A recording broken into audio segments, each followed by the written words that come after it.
공자께서 말씀하셨다. 본성은 서로 비슷하지만 반복에 따라 서로 멀어진다.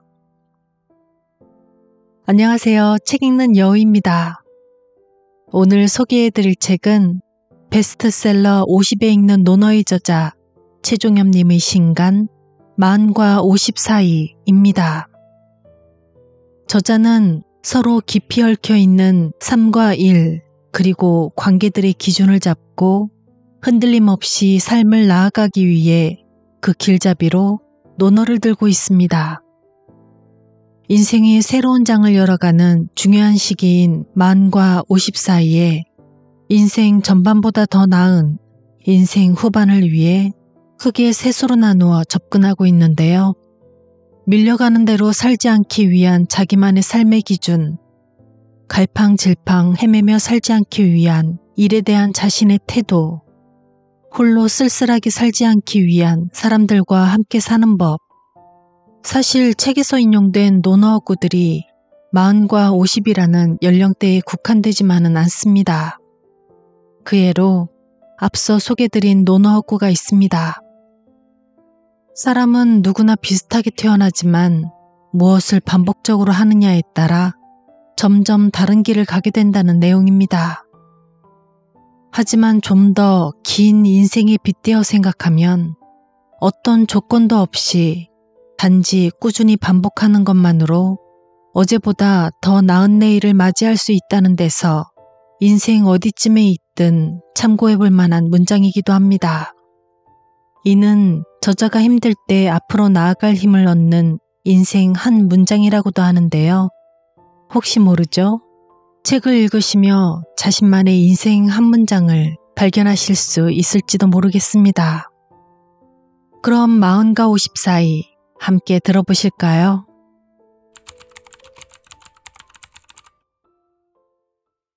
삼부지, 세 가지를 알아야 스스로 일어설 수 있다. 자공은 공자의 수많은 제자 가운데 5손가락 안에 드는 영민한 제자였습니다. 공자가 죽을 때까지 믿고 의지했던 그가 한 번은 스승에게 이렇게 투정을 부린 적이 있습니다. 이 이야기는 논어가 아닌 순자라는 책에 등장합니다. 스승님, 저는 이제 배움에 지쳤습니다. 쉬면서 군주나 섬기고 싶습니다. 이에 공자께서 말씀하셨다. 군주를 섬기는 것은 어려운 일인데 군주를 섬기면서 어떻게 쉴 수 있다는 말이냐. 그러자 자공이 말했다. 그렇다면 쉬면서 부모님이나 모시고 싶습니다. 이에 공자께서 말씀하셨다. 부모를 모시는 것은 어려운 일인데 부모를 모시면서 어떻게 쉴 수 있다는 말이냐. 그러자 자공이 말했다. 그렇다면 쉬면서 처자와 함께 지내고 싶습니다. 이에 공자께서 말씀하셨다. 처자를 먹여 살리는 것은 쉬운 일이 아닌데 처자와 함께 지내면서 어떻게 쉴 수 있다는 말이냐. 그러자 자공이 말했다. 그렇다면 쉬면서 친구들과 함께 지내고 싶습니다. 이에 공자께서 말씀하셨다. 친구들과 함께 지내는 일도 쉬운 게 아닌데 친구들과 함께 지내면서 어떻게 쉴 수 있다는 말이냐. 그러자 자공이 말했다. 그렇다면 쉬면서 농사나 짓고 싶습니다. 이에 공자께서 말씀하셨다. 농사를 짓는 일이 어려운데 농사를 지으면서 어떻게 쉴 수 있다는 말이냐. 그러자 자공이 한숨을 쉬며 말했다. 그렇다면 저는 쉴 곳이 없다는 말씀이신가요? 이에 공자께서 말씀하셨다. 저 언덕에 있는 무덤의 봉분을 바라보아라. 높이 우뚝하고 그릇을 엎어놓은 것 같구나. 저곳을 보면 쉴 곳을 알 수 있을 것이다. 그러자 자공이 말했다. 위대하도다 죽음이여. 군자도 쉬게 하고 소인도 쉬게 되는구나. 세상의 그 어떤 일도 설렁설렁하면서 좋은 결과를 만들 수 없다는 공자의 가르침입니다. 지구별 여행을 마치면 많은 이가 그토록 원하던 쉼을 영원히 가질 수 있기에 살아가는 동안에는 열심히 해야 한다는 현실주의자 공자의 가르침을 자공은 단번에 알아들었습니다. 2500년 전에도 지금도 세상 그 어디에도 쉬운 일은 없습니다.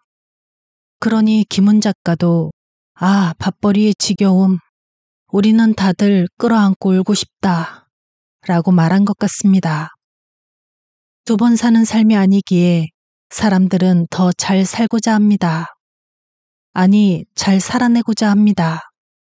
가지 않은 길이 더 아름다워 보이기에 가던 길을 멈추고 다른 길을 기웃거리거나 다른 사람들이 인생을 기웃거리곤 합니다.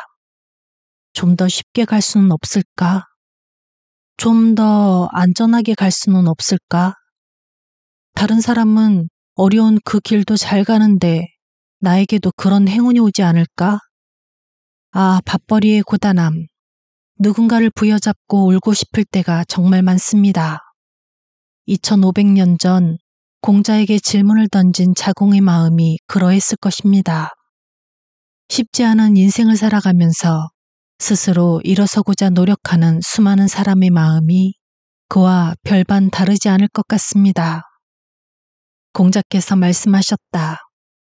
명을 알지 못하면 군자가 될 수 없다. 예를 알지 못하면 일어설 수 없다. 말을 알지 못하면 사람을 알 수 없다. 논어 요할 3장. 논어 역시 마지막 문장을 보면 논어가 쓰인 목적을 금방 알게 됩니다. 우리가 인생을 더 잘 살고 싶다면, 아니, 잘 살아내고 싶다면, 가지 않은 길에 대한 후회를 줄이고 싶다면, 다른 사람의 인생을 기웃거리고 싶지 않다면, 밥벌이의 고단함에서 벗어나고 싶다면, 스스로 일어서고자 한다면, 그래서 가정과 조직과 사회를 이끌어가는 리더로 서고자 한다면, 논어의 마지막 어구에서 모범 답안을 얻을 수 있습니다. 공자는 이 삼부지장에서 명료하게 그 세 가지를 들었습니다. 부지명. 명은 목숨, 생명을 의미합니다. 살아있음을 의식하면서 살아감을 말합니다. 명은 생명을 넘어 소명, 천명, 목표, 꿈, 비전이라 부를 수 있습니다. 나를 세우는 힘은 여기로부터 시작됩니다. 이를 세우는 힘 또한 이것으로부터 시작됩니다. 사람들과 함께 잘 살아가는 힘 역시도 분명한 뜻으로부터 시작됩니다. 명을 알지 못하면 군자나 리더다운 리더가 될 수 없습니다. 군자나 리더로 서기 전에 자기 스스로조차 설 수 없습니다. 그러니 리더가 아니더라도 스스로 일어서고 싶다면 가장 먼저 점검해 봐야 할 일이 바로 우리의 목적과 목표입니다. 부지례. 예를 알지 못하면 일어설 수 없습니다. 둘 이상이 모여 산다면 예는 필수 조건입니다. 예는 부드러운 관계를 만드는 윤활유와 같습니다. 훈훈한 가족, 따뜻한 사회가 되려면 자신을 낮추고 상대를 높이는 예가 필요합니다. 그래서 인사, 공손한 말과 행동, 태도, 도덕, 규범, 법규, 헌법과 같은 것이 만들어졌으며 혼례, 장례, 제례와 같은 것을 편리하게 규정해 놓은 것입니다. 그러니 아무리 목표와 비전, 천명이 분명하다 해도 함께 살아가는 사람들과의 예를 제대로 알지 못한다면 우리 사회에서 일어설 수 없게 되는 것입니다. 부지연. 말을 알지 못하면 사람을 알 수 없습니다. 그의 말을 알아듣지 못하면 그 사람의 속을 알 길이 막막합니다. 내가 오롯이 내 인생만을 사는 것처럼 보여도 실은 함께 살아가는 것입니다. 지혜로운 사람이 되기 위해서는 사람을 제대로 알아야 한다고 했습니다. 상대를 제대로 알기 위해서 가장 먼저 필요한 게 있다면 그것은 상대의 말을 제대로 듣고 제대로 이해하는 힘입니다. 공자는 마흔에 그런 사람이 되었기에 이를 부록이라 했습니다. 논어의 마지막 문장은 큰 의미가 있습니다. 지금 인생의 시계가 어디를 가리키건 인생의 목표나 목적을 다시 한번 점검해 보라 합니다. 사람들의 도움을 얻기 위해서라도 관계를 더 부드럽게 해주는 예를 점검해 보라 합니다. 관계의 시작과 끝은 말에 있다 합니다. 상대의 말을 제대로 듣기 위해서는 나를 조금 더 내려야 합니다. 이를 통해 적지 않은 사람들이 어려움을 이겨내고 스스로 일어섰기 때문입니다. 습상원야. 인생을 바꾸려거든 무엇을 반복할지 보라.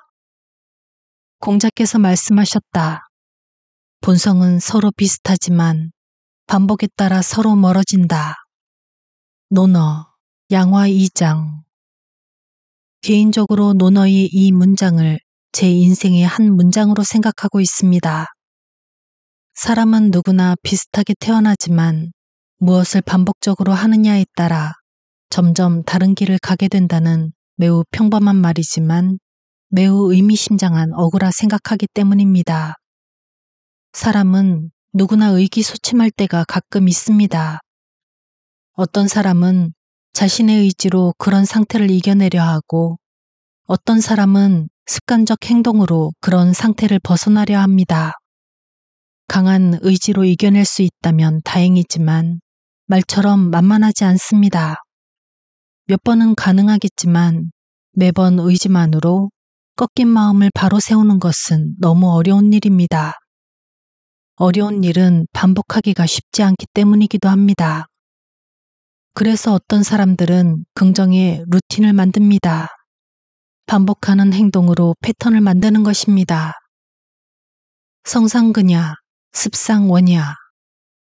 우리의 삶에 정말 성공이 있다면 그것은 그 사람의 천성도, 본성도, IQ도, 학력도, 기도, 생김새도, 아버지의 돈도, 빛나는 직장도, 직업도 아닌 매일매일 무엇을 꾸준히 반복적으로 했는가에 달려있다는 저 논어의 말이 맞는다면 그것은 우리 모두에게 새로운 희망이 아닐 수 없습니다. 지금부터 시작하면 되니까 키가 작아도 IQ가 낮아도 학력이 마음에 들지 않아도 못생겨도 유산이 없어도 빛나는 직장에 다니지 않아도 그 어떤 직업이어도 지금부터 꾸준하게 반복적으로만 하면 된다니까. 그러면 성취할 수 있다니까. 춘추시대에도 삼국시대에도 조선시대에도 그리고 지금도 적지 않은 사람이 이를 증명해대고 있으니 더욱 그렇습니다. 논어의 첫 번째 문장에도 습이 등장합니다. 논어는 배움과 습으로 시작됩니다. 공자의 제자들이 논어라는 책을 만들 때 학습의 즐거움을 그 첫 번째로 들었습니다. 공자가 학습을 가장 중요한 덕목으로 삼았음을 제자들이 인정하는 대목입니다. 비록 비천하게 태어난 공자였지만 결국 동양 최고의 성인이 된 바탕에는 누구보다도 학습을 좋아했던 그의 성품이 있었음을 제자들이 기억했다는 것을 의미합니다. 배우고 때때로 익히면 이 또한 기쁘지 아니한가. 논어 하기 1장. 누구나 최소 한 가지는 잘할 수 있습니다. 사람의 본성과 천성은 서로 비슷하기 때문입니다. 크게 성공한 사람도 성공과는 거리가 먼 보통 사람도 그 시작은 다르지 않기 때문입니다. 다름을 만들어내는 건 반복이기 때문입니다. 여러 가지를 잘 하기는 어려워도 누구나 한 가지는 더 잘할 수 있습니다. 그 열쇠는 바로 반복에 있습니다. 금여획. 긍정하는 사람만이 그 일을 하고 만다. 2024년 5월 마지막 날 출근길. CBS 라디오 김현정의 뉴스쇼에 장애인과 비장애인의 경계를 허무는 유튜브 채널인 위라클을 운영하면서 TV 예능인으로 대중 강연자로 작가로 종횡무진 활동하고 있는 박희 씨가 초대되었습니다. 출근하는 차 안에서 가슴을 찡하게 울렸던 인터뷰의 한 대목입니다. 김현정 앵커. 무엇이 그렇게 박유라는 사람을 다시 일으키고 울지 않게 하고 강인하게 하는 원동력이었어요?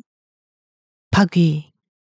어머니는 제가 전신마비 진단받은 그 직후부터 10년이 지난 지금까지도 심지어 오늘 아침에도 위야, 넌 반드시 일어날 거야. 단 한 번도 어머니는 그 말씀을 안 하신 적이 없어요. 너는 반드시 두 발로 일어서서 걷고 뛰어다닐 거야 라고. 그런 어머님의 강인한 믿음이 제가 지치지 않을 수 있게 큰 힘을 주셨던 것 같아요. 10년 전 불의의 사고로 전신마비 진단을 받은 후 유튜브 채널 위라클을 통해 희망을 전하고 있는 하반신마비 청년 박위의 이야기는 큰 감동이었습니다. 그가 쓴 책의 표지에 쓰인 문장 또한 감동적이었습니다. 저는 고난을 극복하지 않았어요. 고난 속에서 기쁨을 찾아 행복을 느끼는 중이죠. 저는 이 장애가 저에게 어떤 단점이라고 생각을 못하는 것 같아요. 그러니까 이건 어떤 일부분일 뿐이지 이걸로 인해서 위축된 건 아닌 것 같고 오히려 이런 어려움 속에서 내가 밝게 살아가고 또 좀 희망을 줄 수 있는 존재라는 게 오히려 저한테 자존감을 높이게 해준다고 생각해요. 그러니까 저도 다치기 전에는 몰랐던 것 같아요. 제가 병원에 누워 있는데 옆 침대에 이렇게 누워 있는 사람이 갑자기 등받이 없이 혼자 앉아 있는데 그게 제 눈에 너무 신기한 거예요. 아니, 어떻게 사람이 등받이 없이 앉아 있을 수가 있지? 그런데 그 사람이 갑자기 두 발로 내려와서 땅에 발을 딛고 걸어가니까 제 눈에는 그게 기적처럼 보이더라고요. 그래서 그때 처음 깨달았어요.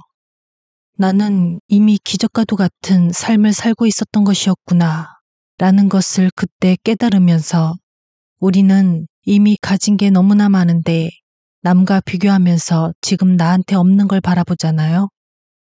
그러면서 우리가 불행해지는데 그럴 필요가 없구나 라는 것을 그때 깨달은 거죠.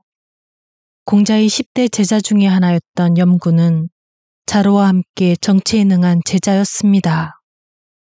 대부 집안의 군사와 재정 정도는 무난하게 관리할 수 있는 능력 있는 제자라 할 만큼 정치와 행정 쪽으로 탁월했던 염구는 노나라 계시 가문의 제로서 일하기도 했습니다. 공자보다 29살 어렸던 염구의 단점은 소심한 성격이었습니다. 염구가 말했다. 스승님이 도를 기뻐하지 않는 것은 아니지만 힘이 부족합니다. 공자께서 말씀하셨다. 힘이 부족한 자는 중도에 그만두는데 지금 너는 획을 긋고 있구나. 논어 옹야 10장. 이 문장에서도 염구의 소심한 성격이 그대로 나타납니다. 그러니 공자께서 이렇게 말씀하십니다. 제발 안 된다는 부정의 한계선을 미리 긋지 말거라. 역부족을 이기는 힘. 역부족은 힘이 부족하다는 뜻입니다. 해보지도 않고 처음부터 어렵다, 힘들다, 가망 없다고 생각하는 일은 결국 그렇게 됩니다. 백지도 양면이 있듯 아무리 사소한 일도 긍정적인 면과 부정적인 면이 있게 마련입니다. 같은 상황이라면 긍정을 선택해야 가능성이 생깁니다. 어떤 사람은 힘이 있든 없든 따라가기 어렵다고 생각합니다. 반면에 힘이 있든 없든 따라가기 어렵지 않다고 생각하는 사람은 따라갑니다.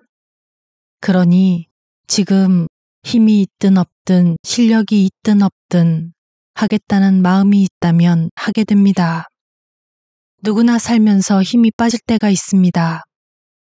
상황이 좋지 않을 때가 있습니다. 평소에는 힘이 부족하다고 생각한 적이 없었지만 이런 피할 수 없는 일이 벌어지면 누구나 역부족을 느끼게 됩니다. 최선을 다해야 한다는 걸 모르는 게 아니지만 몸이 말을 듣지 않기가 십상입니다. 슬픔을 당한 다른 이에게는 위로의 말을 해줄 수도 있지만 자기 자신에게 위로와 위안을 준다는 건 말처럼 쉬운 일이 아니기에 더 그렇습니다. 그럴 때가 바로 금여획, 지금 너는 획을 긋고 있구나 라는 공자의 말을 끄집어 볼 때입니다. 힘들지만, 너무 힘들지만, 그래도 이 상황을 어떻게 볼 것인가? 그나마 긍정으로 볼 것인가? 아니면 부정적으로 볼 것인가? 얇은 A4 용지도 앞뒤면이 있습니다. 앞면을 선택하든 뒷면을 선택하든 별반 차이가 없습니다. 객관적으로 차이가 없음에도 자기 주관에 불가능하다고 생각하면 그 일은 어려워집니다. 시작도 하기 전에 이미 결과는 시작됩니다. 그러니 긍정의 획을 그어야 합니다. 그것은 선택입니다. 우리가 삶에서 해결해야 할 문제나 과제는 늘 양면이 존재합니다. 어떤 일이나 시작은 선택에 있습니다. 긍정적이냐 혹은 부정적이냐가 너무 중요합니다. 비슷하다면 긍정을 선택해야 합니다. 혹시 그게 피할 수 없는 경우라면 더욱 긍정적으로 생각해야 합니다. 5일 삼성. 매일 3가지는 성찰하라. 학창시절 선생님이 내준 숙제를 하지 못한 날 등교하는 발걸음은 늘 천근만근이었습니다. 선생님의 회초리가 두렵기도 하거니와 공부에 대한 회의감으로 무거운 감정이 들었습니다. 졸업하고 성인이 되어 선생님의 숙제에서는 벗어나게 되었지만 더 큰 스트레스가 직장의 상사로부터 달려들었습니다. 숙제야 종아리 한두 대로 끝나지만 상사와 업무로부터 받는 스트레스는 삶에 대한 회의감이 들 정도로 강했습니다. 타인으로부터 받는 스트레스를 줄이는 방법을 논어에서는 아주 다양하게 알려줍니다. 증자가 말했다. 매일 나는 3가지로 나 자신을 반성한다. 남을 위해 일을 도모함에 충실하였는가? 친구와의 교류에 신의를 저버리지 않았는가? 배운 것을 열심히 익혔는가? 논어 하기 4장. 타인으로부터 스트레스를 줄이는 방법은 스스로 먼저 단속하는 것입니다. 미리 대비해야 함을 증자는 이렇게 말했습니다. 하루에 3가지를 스스로 성찰해야 한다. 첫째는 일입니다. 사람들과 함께 일할 때 충심을 다했는지 매일 되돌아봅니다. 둘째는 관계입니다. 친구들이나 직장 동료 혹은 다른 사람들과의 관계에서 신의를 지켰는지 되돌아봅니다. 셋째는 배움입니다. 학습을 게을리하지 않았는지 되돌아봅니다. 공자의 제자였던 증자가 자기를 단속하는 방법이었습니다. 이렇게 할 수만 있다면 숙제 때문에 공부에 대한 회의감이 든다거나 업무나 상사 때문에 삶에 대한 회의감이 드는 일 따위는 생기지 않을 것입니다. 공자는 학위 8장에서 주충신을 말한 바가 있습니다. 군자가 진중하지 못하면 권위를 보이기가 어렵고 배움을 놓으면 고집에 빠지기 쉬우며 충실과 신뢰가 주가 되어야 한다. 진정한 군자는 잘못했으면 즉시 고치기를 주저해서는 안 된다. 리더는 충과 신이 주가 되어야 한다 했습니다. 무엇보다 충실하고 믿음직해야 한다는 말입니다. 학위사장의 증자의 말은 스승인 공자의 가르침을 그대로 반복한 것으로 볼 수 있습니다. 남을 위해서 일을 도모함에 충실하였는가? 친구와 사귐에 신의를 저버리지 않았는가? 여기에 하나 배움의 복습을 게을리하지 않았는가를 추가했을 뿐입니다. 외부의 자극에 흔들리지 않으려면 내면을 단속해야 한다. 매일매일 3가지 기준으로 자신을 성찰합니다. 성실하게 살았는가? 믿음직하게 살았는가? 배운 것을 실천했는가?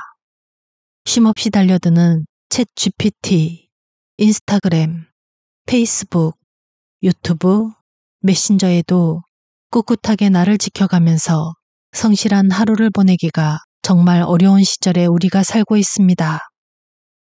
어딘가에 집중이 필요한데 그 집중을 산산조각 내는 다양한 병기 속에서 외로운 전투를 벌이고 있습니다. 남을 위해 일을 도모함에 충실하였는가?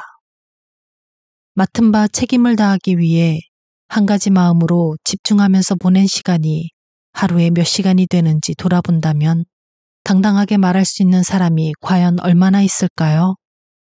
몇 시간은 고사하고 몇 분이나 될까를 헤아리고 있지는 않을까 궁금합니다. 학교에서의 수업 시간이나 직장에서의 업무 시간이나 인생 후반의 자기 시간이나 모두 그렇습니다. 위인 모의 불충호 일을 도모함에 충실하였는가? 증자의 이 평범한 한마디가 평범하게 들리지 않는 이유입니다. 친구와의 교류에 신의를 저버리지 않았는가? 우리는 매일 사람들을 만나고 있습니다.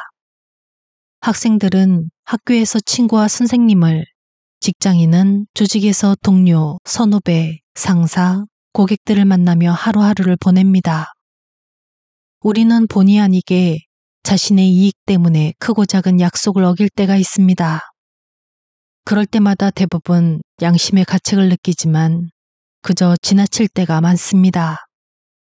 그러니 그 옛날 증자도 친구와 교류함에 신의를 버린 적은 없는가라고 매일 스스로 반문했던 것입니다.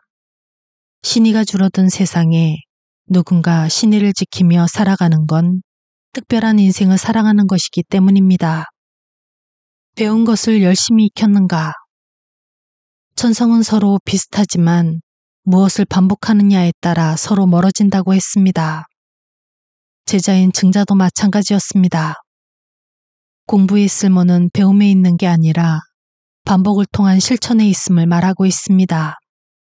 사실 우리 모두 이미 알고 있는 내용이지만 이 역시 실천이 어렵습니다. 오늘도 열심히 실천했는가는 배움도 중요하지만 실천이 더 중요함을 말합니다. 이 역시 말처럼 쉽게 되는 것이 아니기에 공자나 증자께서 강조한 것입니다. 이를 세우는 세 문장을 만들어 보면 좋겠습니다. 증자의 세 문장입니다. 충, 남을 위해 일을 도모함에 충실하였는가? 성실하게 살았는가? 신, 친구와의 교류에 신의를 저버리지 않았는가? 믿음직하게 살았는가? 습, 배운 것을 열심히 익혔는가? 배운 것을 실천했는가? A의 세 문장입니다. 학습, 배우고 익힘에 소홀하지 않았는가? 군자, 리더의 자세로 임했는가? 충서, 스스로에게는 충실함을, 남에게는 용서를. 나의 세 문장은 무엇입니까? 불역락호. 유익한 친구는 언제나 환영받는다. 독일의 대문호 교테는 빛과 공기가 남아있고 친구와 사랑이 남아있으면 절망할 일이 무엇이랴 라며 사랑과 우정을 말했습니다. 친구란 모든 것을 알고 있으면서도 사랑해주는 인간을 말한다 라는 엘버트 하버드의 말처럼 그런 친구가 한 명이라도 있으면 좋겠습니다. 친구라는 단어가 나오면 많은 이가 어려서 배운 관포지교를 떠올립니다. 공자가 태어나기 100여 년 전 춘추시대의 제나라 제상이었던 관중과 포숙의 아주 오래된 우정에 관한 이야기지요. 당시 제나라에 권력 다툼이 일어났는데 관중이 도운 왕자는 패배하고 포숙이 도운 왕자가 왕이 되었습니다. 이에 관중이 지원한 왕자는 자결하고 관중은 붙잡혀 죽음을 앞두게 되었습니다. 이때 포숙이 자신이 도운 왕에게 간청합니다.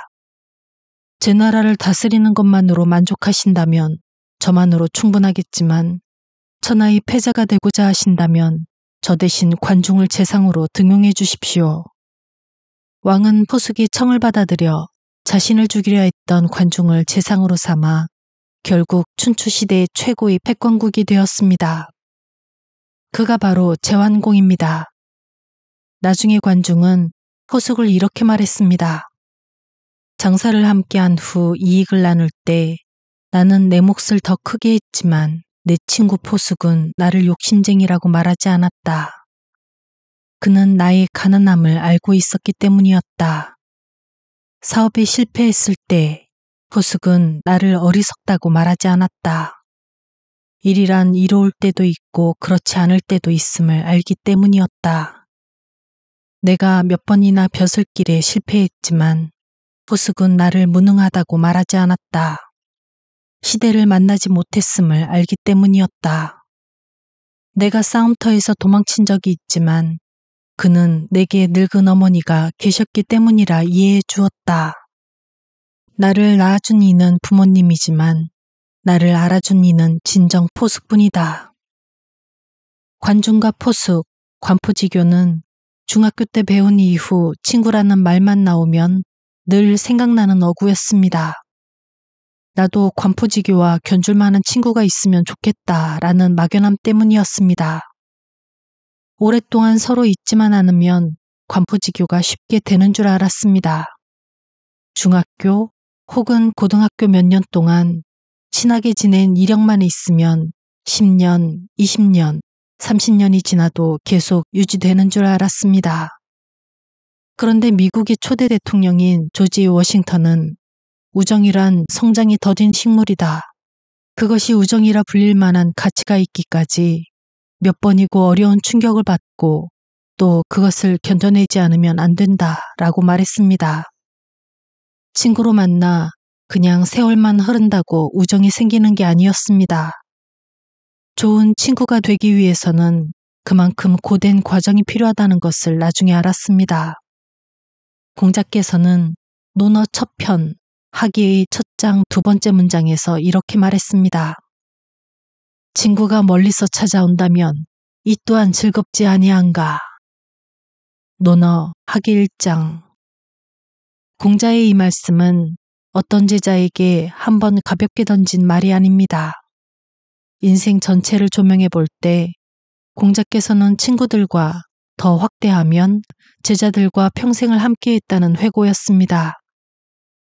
30쯤부터 제자들을 가르치기 시작해 근 40년 이상을 함께한 제자들과의 삶이었기에 더욱 그렇습니다.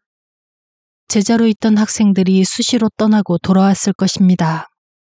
어떤 제자는 관직 생활을 마치고 돌아왔고, 어떤 제자는 외국에 사신으로 다녀왔고, 어떤 제자는 부모님 3년상을 마치고 돌아왔을 것입니다. 어떤 제자는 3년 만에, 어떤 제자는 10년 만에 스승을 찾아왔을 것입니다. 중요한 일을 마치고 돌아온 제자가 반갑지 않을 리가 없습니다. 오랜만에 만난 친구들끼리 반갑지 않을 리가 없습니다. 제자나 친구를 통해 그동안 접해보지 못했던 다른 세상의 다양한 이야기를 듣는다는 건 큰 즐거움이 아닐 수 없습니다. 논어의 이 문장이 오늘의 우리에게 시사하는 바가 있다면 그것은 무엇일까요? 사람은 사람들과 함께 할 때 진짜 즐거움이 시작됨을 말합니다. 이는 리더의 조건이기도 합니다. 사람들과 함께하는 것이 늘 즐거운 일은 아니지만 즐거운 일로 만들어내는 사람이 리더입니다. 리더는 뜻을 같이 하는 사람이나 뜻이 좀 다른 사람이나 모두 한 방향으로 선도하는 사람이기에 그렇습니다.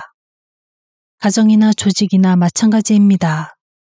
공자가 그런 리더의 삶을 살았음을 논어의 이 문장이 반증합니다. 함께하면 즐겁고 편안한 친구가 되는 법. 논어에서 친구의 기준이나 친구 사이에 유의할 일들을 여러 가지로 가르치고 있습니다. 그중 몇 가지를 소개해 보겠습니다. 여기에서 이야기하는 친구는 학교 친구도 사회 친구도 직장 동료 혹은 가벼운 선후배까지도 포함할 수 있습니다. 첫째, 유익한 친구. 친구 따라 강남 간다 라는 말이 있습니다. 자기는 하고 싶지 않으나 친구에게 이끌려서 덩달아 일에 참여하게 된다는 뜻입니다. 유유상종이라는 말도 있습니다. 같은 무리끼리 서로 따르고 좇는다는 뜻이지요. 그러니 공자께서도 서로 유익한 친구가 있다고 했습니다. 공자께서 말씀하셨다. 도움이 되는 새 친구가 있으니 정직한 친구, 신실한 친구, 견문이 많은 친구와 벗하면 유익하다. 논어, 계시 4장. 먼저 고든 말을 하는 정직한 친구입니다. 둘째는 성품이 너그러운 신실한 친구입니다. 마지막으로 견문이 넓어 지식이 해박한 친구입니다. 이는 학교에서도 직장에서도 마찬가지입니다. 자신도 모르게 잘못된 길로 빠져들고 있다면 고든 말로써 다잡아 줄 수 있는 동료나 상사가 좋은 친구입니다. 성품이 모나지 않고 너그러운 동료나 상사와 함께 일한다면 이는 행운입니다. 필요할 때 도움이나 지원을 받을 수 있는 역량 있는 동료나 상사와 함께 하는 것 역시 마찬가지입니다. 둘째, 무익한 친구. 다음으로는 도움이 안 되는 친구입니다. 성격이 괴팍한 친구, 의지가 연약한 친구, 말만 잘해 아첨을 잘하는 친구는 오랫동안 함께하기가 쉽지 않습니다. 직장에서도 마찬가지입니다. 성격이 독특한 동료나 상사는 그 비위를 맞추기가 어렵습니다. 우유부단하여 자기 주장이 없는 사람 역시 함께하기 쉽지 않습니다. 행동보다 말을 늘 앞세우는 사람은 피하는 것이 상책입니다. 공자께서 말씀하셨다. 손해가 되는 새 친구가 있으니 편벽한 친구, 부드러운 척하는 친구, 말만 잘하는 친구와 벗하면 해롭다. 논어, 계시 4장. 셋째, 친구 간의 조언. 친구에게 하는 조언은 조심해야 합니다. 그러니 공자께서도 친구나 상사에게 조언을 할 때 유의해야 함을 이렇게 말하고 있습니다. 자유가 말하였다. 군주를 섬김에 간언을 자주 하면 욕을 당하고 친구에게 충고를 자주 하면 사이가 멀어진다. 논어 2인 26장. 상사의 잘못이나 불합리한 처사가 생길 때마다 충고한다면 자신의 의도와는 다르게 욕을 당할 수가 있습니다. 역으로 그 어떤 경우라도 상사의 일이라면 예스맨이 되어도 종국에는 욕을 당할 수가 있습니다. 친구에게 조언이나 충고를 자주 해서는 안 됩니다. 의도와는 다르게 사이가 멀어지는 원인이 됩니다. 중용을 지키기가 어렵지만 중용을 찾아가는 것이 삶의 지혜입니다. 그것은 가족이나 친구에게도 마찬가지입니다. 과의불개. 현명한 사람은 같은 잘못을 반복하지 않는다. 사람은 누구나 불완전한 존재입니다. 그러니 누구나 실수하고 누구나 잘못을 저지르면서 살아갑니다. 어제의 실수를 오늘 또 반복하고 뉘우치기를 또 반복하면서 살아갑니다. 어떤 사람은 운동에, 어떤 사람은 먹는 음식에, 어떤 사람은 술에, 어떤 사람은 마약에, 어떤 사람은 날카로운 말로써, 어떤 사람은 약속을 어김으로써 어제와 같은 오늘을 살아갑니다. 그러면서 타인을 탓하고 외부 환경을 탓합니다. 어제와 같은 오늘을 탓하고 희망 없는 내일을 탓합니다. 자세히 보면 그게 바로 내 모습이고 그게 바로 우리의 모습일 수 있습니다. 2500년 전 사람들도 마찬가지였습니다. 공자께서 말씀하셨다. 잘못을 저지르고도 고치지 않는다면 이것이 바로 잘못이다. 논어, 위령공 29장. 처음부터 실수나 잘못을 하지 않는다면 이보다 좋을 수는 없겠지만 그것은 쉬운 일이 아닙니다. 문제는 잘못을 저지르고도 고치지 않는 데 있습니다. 고치지 않는 것인지 고치지 못하는 것인지 모르지만 결과는 같습니다. 실수나 잘못이 반복된다면 그것이 진짜 잘못입니다. 사람은 실수하는 존재이기도 하지만 실수를 고치는 존재이기도 합니다. 같은 실수를 반복하지 않는 것은 모두에게 필요한 일이지만 리더에게는 더욱 기묘한 일입니다.